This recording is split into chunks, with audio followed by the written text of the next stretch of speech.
how's it going? Recently, several booktubers of note have been showing off or showing the behind the scenes kind of a layout of their room and of their library. I know Richard Rempel from Vintage SF, fantastic channel focusing mostly on science fiction.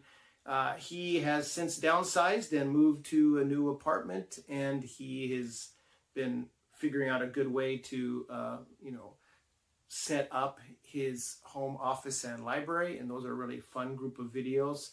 Joe at Sci-Fi Retro Activist had also shown off his library at home in his office, again focusing a lot on science fiction. And finally, Michael K. Vaughan has been doing an updated shelf tour of his main bookshelf where he has all his core special books to him. So all of these guys and their recent video activity has made me think maybe I should do a little tour of my cave of cool books and cool DVDs and other things. So partly because I recently, my wife and I went out to IKEA, as they call it here in Japan, IKEA, as we call it in America, IKEA, and I think it's IKEA in its home country of Sweden. So lots of pronunciations there. But, again, my room, my library is not full of expensive or very nicely made or well-built walnut glass enclosed shelves. I wish it could be, but those are pretty expensive. I tend to go the cheaper route as long as it's strong enough to hold my books. It's fine. You'll notice that the colors don't 100% match. I've kind of just slapped these suckers together. Most of them are Billy bookcases from IKEA. And anyway, I got a new one, which I've been wanting for quite a while, and I have changed and rearranged my collection a little bit. What I have here is roughly 1,200 books, 1,200 books. There's probably 35 or so downstairs. Most of the leather-bound Barnes & Noble, Children's Illustrated, and just regular Barnes & Noble leather-bound classics. Those are downstairs in the living room area. But most of the rest of the books that are mine are all here. And we have a bunch more kids' books and things for my son, picture books, etc., that I don't include in the numbers. I have roughly at least probably 600-700 more back home in the States that I'm going to have to try and sort and bring back this next summer in my project collection reunited sort of thing that I'm playing around with, that I'm planning to do this summer. It's going to be quite an epic kind of undertaking. I will try to get a large chunk of those books that are in storage back at my family's home in Washington State back here this summer, this August. I'm planning to send them by a shipping container, so it's going to take several weeks, perhaps even a couple months before they'll get to me. So probably be looking at around October before I would receive those and start matriculating them into these shelves. I know Richard at Vintage SF has talked about and shown his use of risers, little risers in the back of the shelf to raise up the books in the back, and I'm planning to get some of those made for myself, especially for the paperbacks, the mass market paperbacks. But what I thought I'd do, again, I'm not an expert at filming this way in this kind of enclosed space, but I thought I'd try to show you a little bit about what the layout of my cave, my one room here. Again, I'm going to guess that the room is about 15 feet by 13 or so around. I don't know the square footage. It's a 10 tatami mat room, if that tells you anything. And yes, the floors are tatami mat here. One wall has my projector screen, which I'll try to show off later, briefly, just to show where it is, the layout. I have a couple chairs in the center that I often have to move some of them when I film videos in here. I don't have any studio or anything like that. I just got some basic, very, very basic setup that I won't bother to show you because it would be a little embarrassing to show how cheap it is. But it's basically a tripod and a little table that I stand it on, and of course my microphone, etc. But I have usually pretty good natural light coming in from my window over here. And I'll just try to take a little tool around. You'll see, you know, my various shelving units, and then the new one in the back here that I've just added, my Billy. Sorry, it gets a little dark in this back corner at the moment, but this is the new Billy bookshelf I just put together last weekend and put up. Put most of my mystery books and crime books and detective novels here. And then this one was already here, and some of you might have seen in previous videos that I've recorded with it behind me.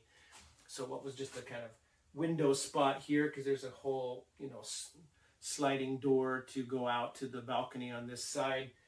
I rarely have that side open over there because I like to shut the shutter. There's a rolling shutter that I can make this room almost completely black, which helps me to watch you know, movies on my projector screen in the front there.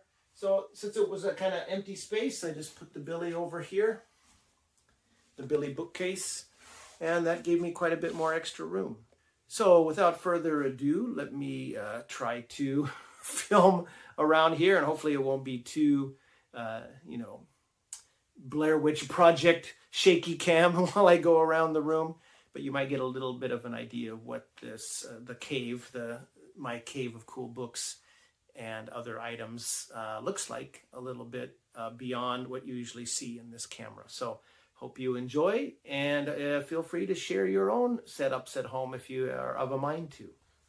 Well, so we'll start with the little room tour here with giving you a little bit of a, not a bird's eye view exactly, but a little more of a, you know, at least 150 degree, 180 degree look around the room here. Now, behind here is where you usually see me recording videos from. On the basic shelves back there, I've added another bookshelf over here. I'm going to show you some, hopefully, full range of this room. It looks bigger maybe on video than it actually is. It's probably, you know, it's decent size, especially by Japanese house standards, Osaka city standards. As I was saying, when my wife found this place and we first came to take a look at it, and you know, we'd been looking at many places and didn't like, there was always something wrong or not quite what we wanted with all the places. And when I came upstairs here and saw this big, flat, massive wall on one side, I said, oh my, that's exactly what I'm looking for my home theater. So as you can see here, you know, some people, when we talk about books and booktubers and book collections, people might say, well, why don't you use that space, that big space right there for bookshelves, Jeff? And that's a good question. But the fact is, I'm also a movie and TV show lover. I have this nice 120-inch screen behind me for my projector, so I can watch movies here in my cave as well as read books and make BookTube videos. So I just could not, you know, I saw that big wall when we first were checking out this house for rental, and I said, man, I want that sucker. So we need to get into here. And of course, my wife luckily loved the rest of the house as well. So it's a big house by Japanese standards. And here are my different Blu-rays and DVDs that I've got over here. I know this is not really something for the usual BookTube channel, but I've got quite a few Blu-rays, a lot more DVDs in my closet on the other side over here. Right over on the other side, I have, by the door, I have sliding closet doors and the new bookcase I put in the back there, and my chair and projector. There's my little monkey sitting in the chair where I would normally sit. The new bookcase, the window to the balcony, and my dresser, and usual filming backdrop. Various Doc Savage Bantam editions. And more Doc Savage. And then we have some, a few novels of The Avenger, another pulp hero under the house name Kenneth Robeson. some shadow books, a few of my Neil R. Jones, Professor Jameson pulp science fiction stories, and we have most of my DAW collection that's here with me, including one that's not a yellow spine DAW. As you can see, some of those spines are no longer yellow. And then coming down here, my science fiction shelf. Now, obviously, I need some kind of risers of some kind to make full use of these shelves. And then miscellaneous, some classic fantasy and horror stuff, some weird tales and some science fiction collections. It's very kind of much a grab bag here. My collection of Freddy the Pig books and some Wodehouse, and a few other miscellaneous, ending with some H. Rider Haggard books. And then I have a few extra duplicates down below, plus some Bill Bryson nonfiction, and some of my Private Eye and Hard-Boiled Detective and miscellaneous crime books. Most of my crime and mysteries I've moved to the new shelf. Middle shelf, as usually you can see behind me, got my Patrick O'Brien wonderful set, which has proved to be, the video I did about that has proven to be one of my most popular videos, actually. I think it just hit 1K views, which is really good for me. And then I have, of course, Lord of the Rings, M.R. James, some of my Louis L'Amour collected stories, some Robert E. Howard, Ivy Frost, my Manly Wade Wellman collection, which I've talked about in a video as well. My Big Book by Otto Penzler series. I have one more on the way. Have a little Arthur Conan Doyle horror story collection jammed on the side there. Some more collections, including my Men's Adventure library, plus some Fritz Leiber, Fafford and Gray Mouser.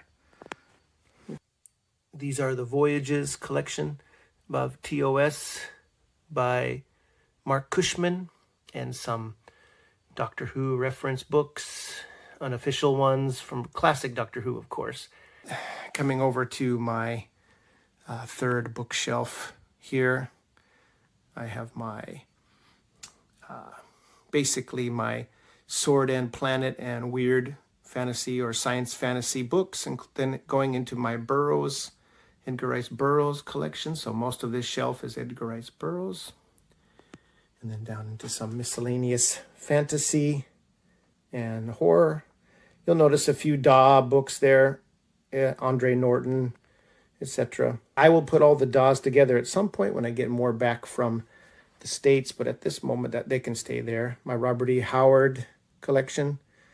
What I have of it here anyway, it's very small at the moment. Down below I have miscellaneous,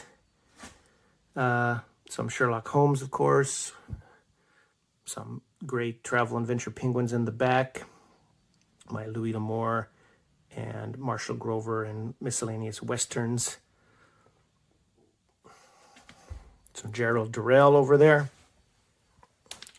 And then my Bond and spy and espionage and men's adventure and miscellaneous collection down there with some private eye, private detective stuff like Ross McDonald and John D. McDonald. Some of you might have seen my recent video where I talked about my kids' books collection and juvenile fiction collection. Those are on the bottom shelf over here. So again, all on that one wall, the wall facing the door as you come in the room, are Blu-rays and books with a little space for my dresser over there.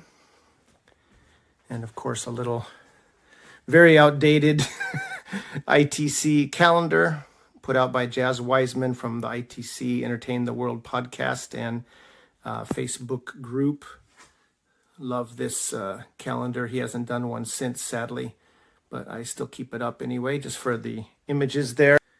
And my little window to my balcony. This house has 3 balconies. I luckily have this one. There's shutters where I can shut the light off or make it dark to watch movies from my projector. So the screen over there, as you'll see, I've moved the chair out of the way. It's not usually where the chair would be. And sorry, the lighting's a little diffuse here, or seems to be for some reason. This bookcase is predominantly for my mystery books, which I used to have on the top shelf over in the other side section, and now they're here. So you have Henry Tibbet mysteries and A.A. Fair, which are, of course, Earl Stanley Gardner books, my Ellery Queen collection, and of course what I recently showed off also in a video, my Walker British Mysteries collection.